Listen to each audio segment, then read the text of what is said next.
আমার মেয়ে প্রতিবন্ধী হয়ে জন্ম নেওয়ায় স্বামী বাবার বাড়ি পাঠিয়ে দিল। শ্বশুর বাড়িতে আর আমার জায়গা হবে না বলে দিল, কারণ আমার মেয়েটা প্রতিবন্ধী। এটা আমার দোষ। আমার জন্য সে প্রতিবন্ধী হয়ে জন্ম নিয়েছে। সেদিন স্বামীর ঘরে একটু জায়গা পাওয়ার জন্য অনেক কান্না করছিলাম, কিন্তু লাভ হলো না।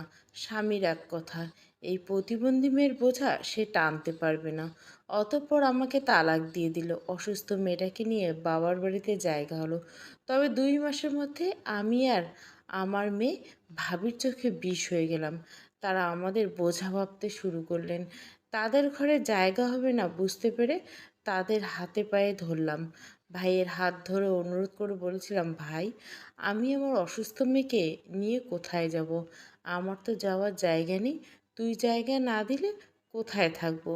অনেক অনুরোধ করে কাজ না হলে এলাকার সবার হাতে পায়ে ধরলাম, যাতে তারা ভাইকে বোঝায়। অবশেষে সবার কথায় ভাই আমার জন্য একটু জায়গা ছাড়তে রাজি হলো। এলাকার সবাই সাহায্য সহযোগিতা করে সেই জায়গায় ছোট্ট একটা বাঁশের ঘর তুলে দিল। মা মেয়ের জায়গা হলো সেই ঘরে। লোকের বাড়ি টুকটাক কাজ করে চাল ডাল পেতাম, সেটা দিয়ে 2 মা মেয়ের জীবন চলে যেত।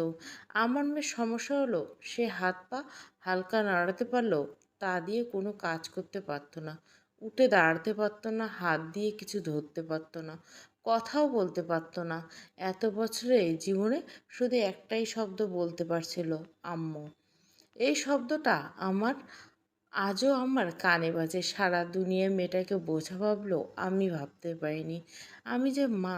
তাই তো দ্বিতীয় বিয়ে না করে সন্তানের মুখের দিকে তাকিয়ে এর ওর কাজ করে দুজনে চলতে শুরু করলাম।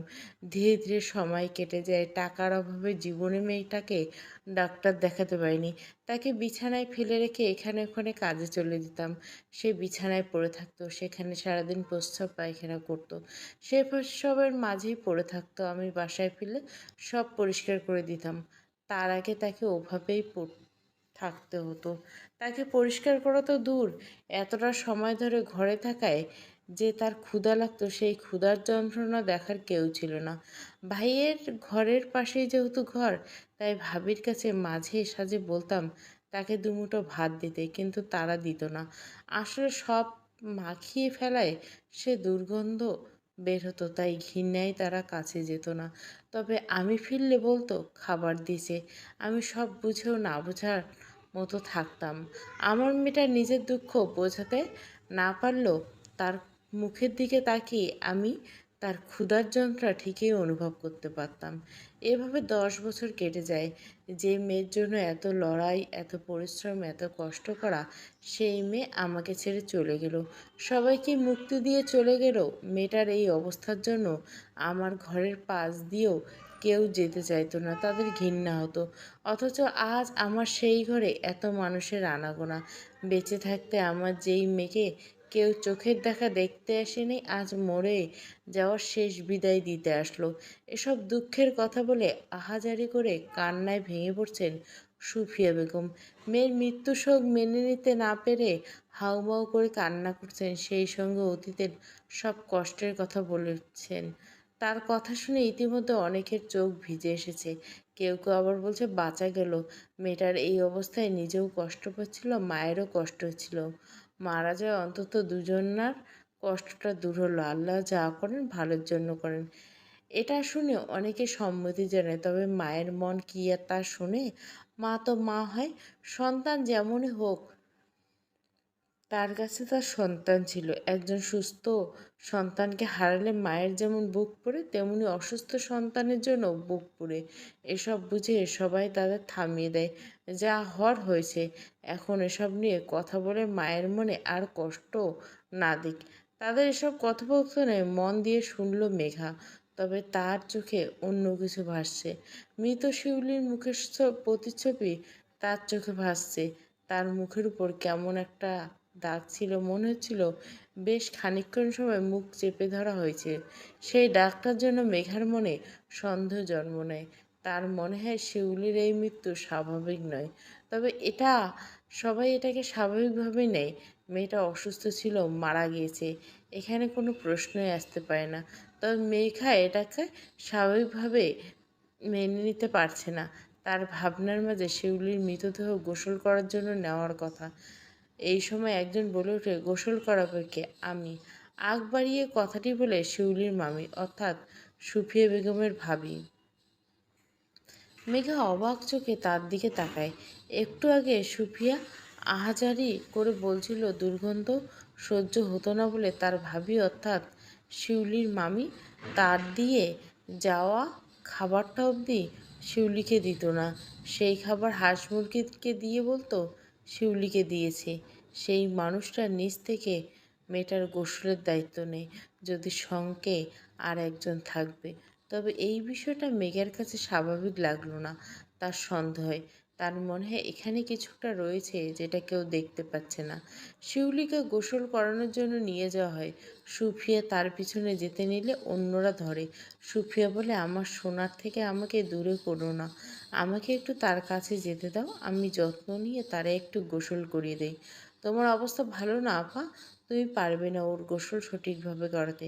তুমি এখানেই থাকো, যতই হোক তুমি মা, নিথর দেহ দেখে সহ্য করতে পারবে না। এটা বলে শিউলির মামি সবাইকে অনুরোধ করে তাকে সামলানোর জন্য। সবাইকে সেটাই করে, তার কথাই সঠিক। সুফিয়া ঠিক নেই, তার গোসলের স্থানে না যাওয়াই ভালো। কিন্তু সুফিয়া কারো কথা শুনতে চায় না। সে বলে, তোমরা আমারে যেতে দাও, ওদের ঘৃণা হবে আমার মেয়েকে দেখে।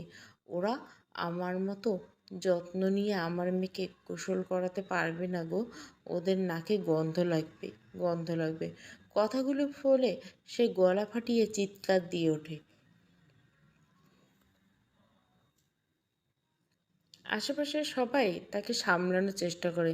মেঘার কিছু প্রশ্ন ছিল, তবে সেটা এখন সুফিয়াকে করা সম্ভব নয়, তাই সে দমে যায়। তবে সে তার যে অন্যরকম সন্দেহ হচ্ছে এটা তার স্বামীর সঙ্গে বলে। সে এটা গুরুত্ব না দিয়ে বলে, ধুর, এই মেয়েটার মুখে আবার কে চেপে ধরবে? যেখানে সে একাই সারাদিন বিছানায় পড়ে থাকতো, হয়তো মারা গেছে বলে আনাচে কানাচে ফুটে উঠছে, এমন হয়তো অনেক সময় হয়তো। মেঘা তার স্বামীর কথা শুনে কিছুটা ভাবনায় পড়ে যায়। এটা দেখে তার স্বামী শান্ত গলায় বলে, এখানে অস্বাভাবিক কিছু নেই, তুমি বেশি ভেবো না। আসলে মেয়েটা অসুস্থ ছিল, এটা দেখে তোমার খুব মায়া কাজ করছে, তাই তার মৃত্যুটা মেনে নিতে পারছো না, তাই হবে হয়তো। মেঘা এটা বলে মাথা নাড়ায়। তার মনে হয় সে হয়তো একটু বেশি ভাবছে। মামির বিষয়ে এটা বেঁচে থাকতে মূল্য দিতে পারেনি, তাই তো মরে যাওয়ার সময় মায়া দেখাচ্ছে, এমনই হবে। সে একটু বেশি ভাবছে, তবে আসলেও কি বেশি ভাবছে? মেঘা সেই সময়ের মতো তার সন্দেহ বাদ দিলেও বেশিক্ষণ পারল না। শিউলির মৃতদেহ গোসলের শেষে বের হতে তার মামি তার সঙ্গে যে ছিল, দুজনে ফিসফিসে বেশ করে কথা বলতে শোনা যায়। শিউলির মামি অন্য মহিলাকে বারবার আড়ালে নিয়ে কিছু বলছিল। এটা দেখে মেঘার মনে আরও সন্দেহ জাগে। ইতিমধ্যে সে জেনেছে শিউলির মৃতদেহ প্রথম তার মামি দেখেছে। সেখানে একটা সন্দেহ তৈরি হয়েছে তার। সুফিয়া বেগমের কথা অনুযায়ী মনের ভুলে কখনো তার মামি তার কাছে আসতে দেখা যায় না। সেখানে আসলো, বিষয়টা স্বাভাবিক নিতে চাইলেও মেঘা নিতে পারছে না।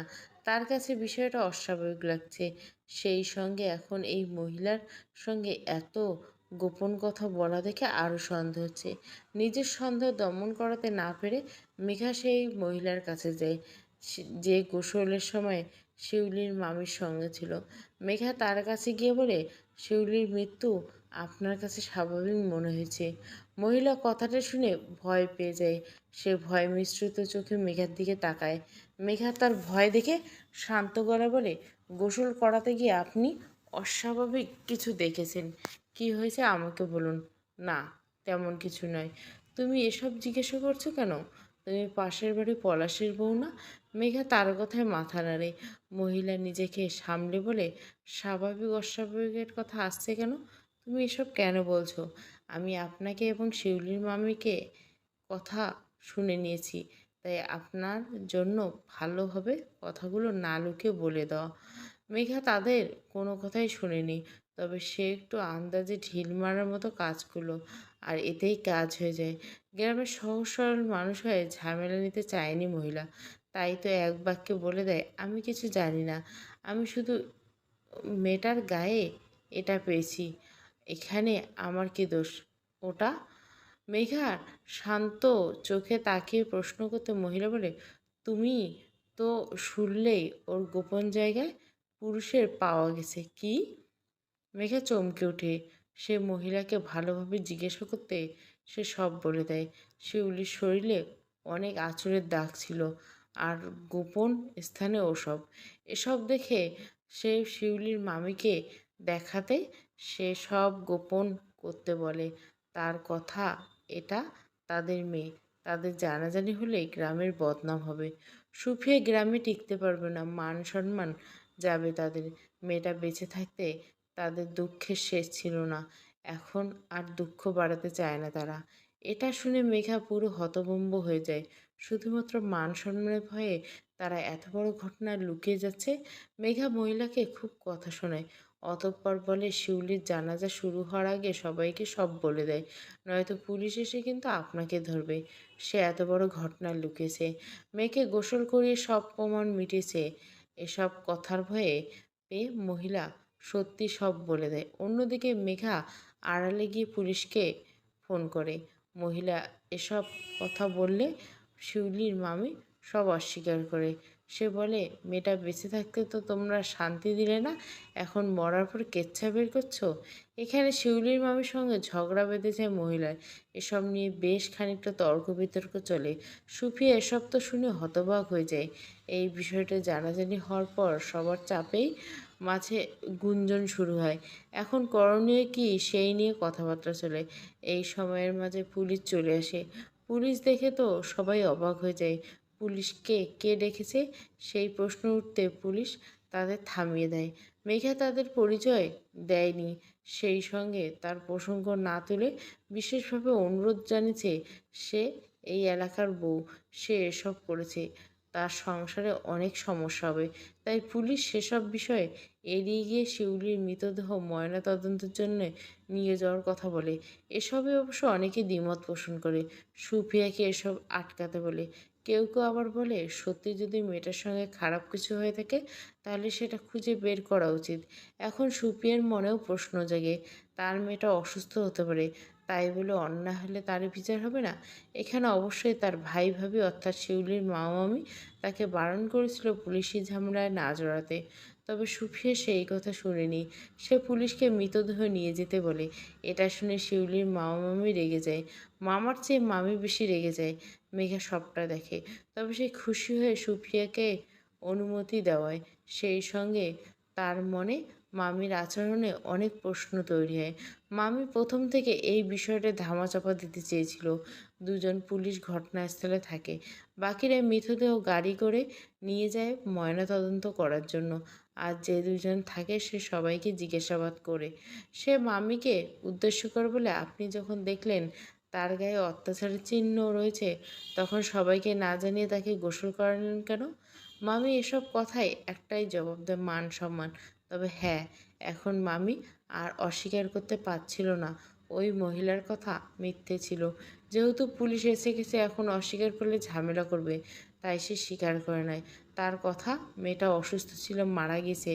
এখন মৃত্যুর আগে তার সঙ্গে জঘন্য কিছু হয়েছে, এটা জানা হলে গ্রামে তার নামে সিসি পড়তো। পুলিশ এসব কথা অবিশ্বাস উম, অবশ্য বিশ্বাস করে না, তবে তেমন কিছু বলে না।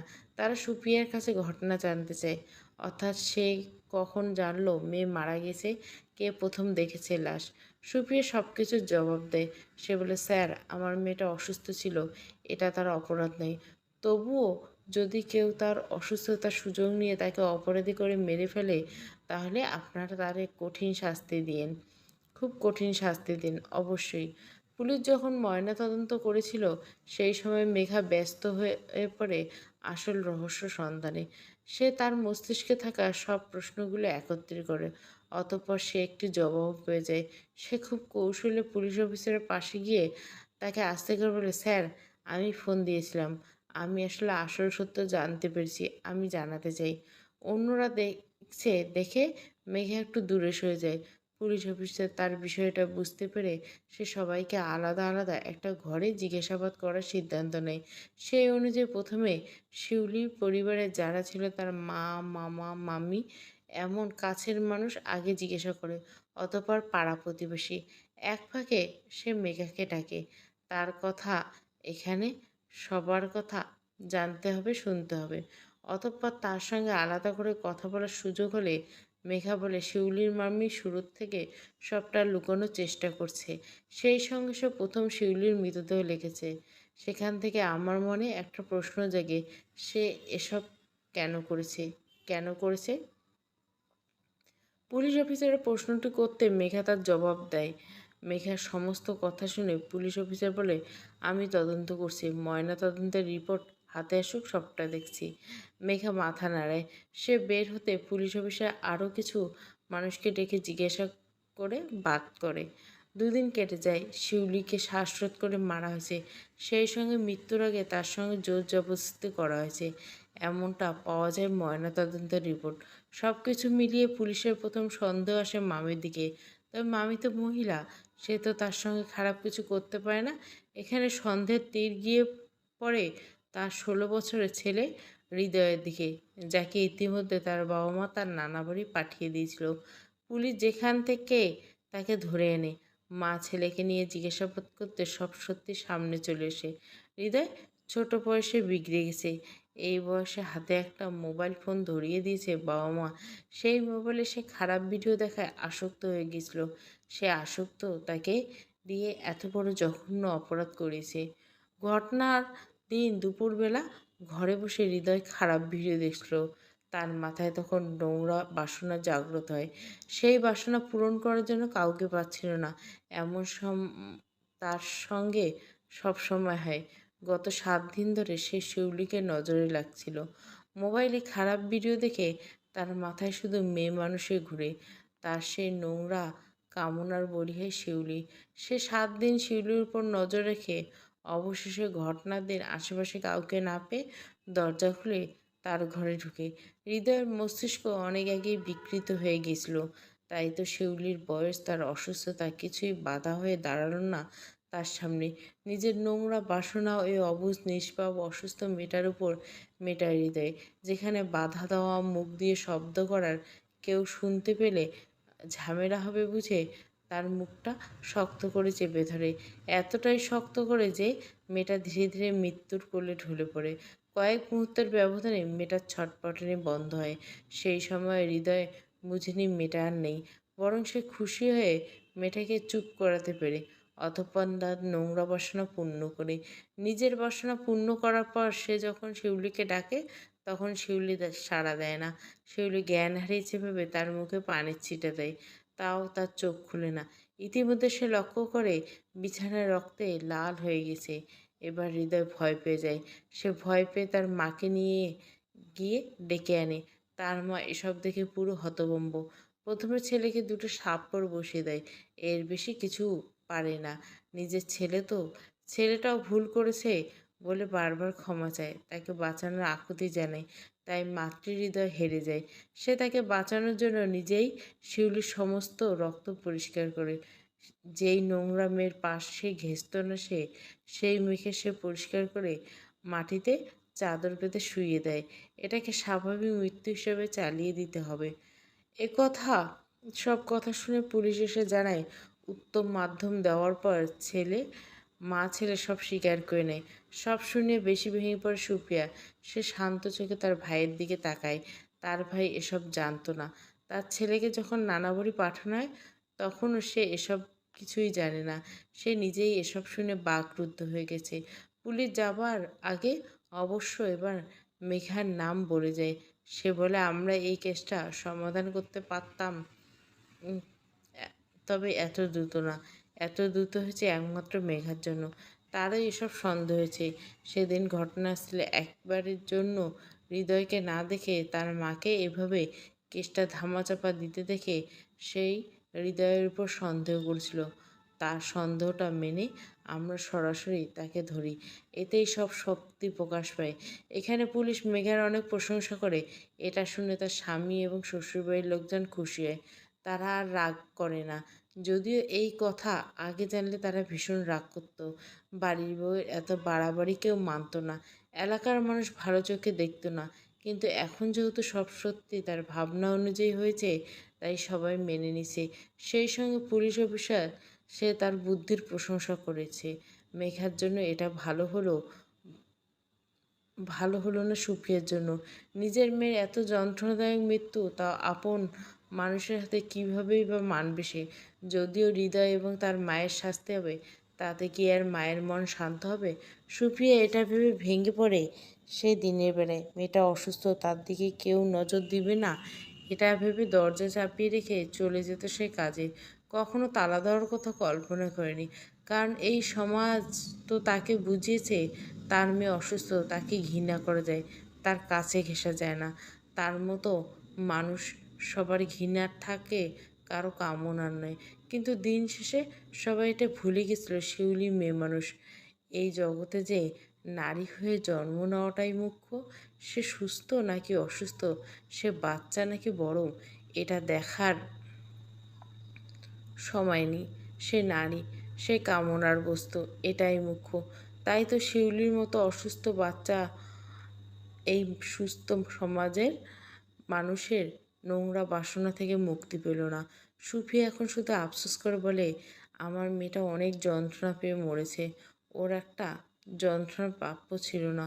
ও অসুস্থ ছিল বলে কি ওর এতটা যন্ত্রণার প্রাপ্য ছিল? একদমই না। এসব বলে আর কান্না করে। সবাই অবশ্য এখন তার প্রতি মায়া দেখায়, অথচ তার মেয়েটা বেঁচে থাকার সময় কে এক ফোঁটা মায়া দেখায়নি। সে বাড়ি থাকে না, এটা ভেবে দিনের বেলা কেউ একটু মেয়ের খোঁজ নিত না, ন্যূনতম মায়া দেখাতো, তাহলে হয়তো এমনটা হতো না। তাই এখন সুপ্রিয়া মানুষের এই মায়া দেখলে বিরক্ত লাগে, খুব বিরক্ত লাগে।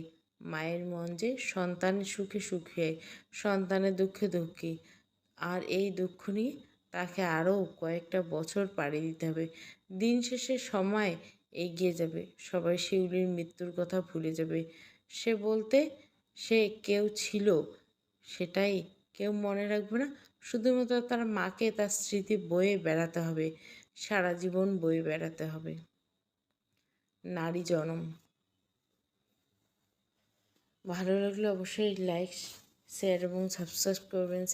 Thank you for watching.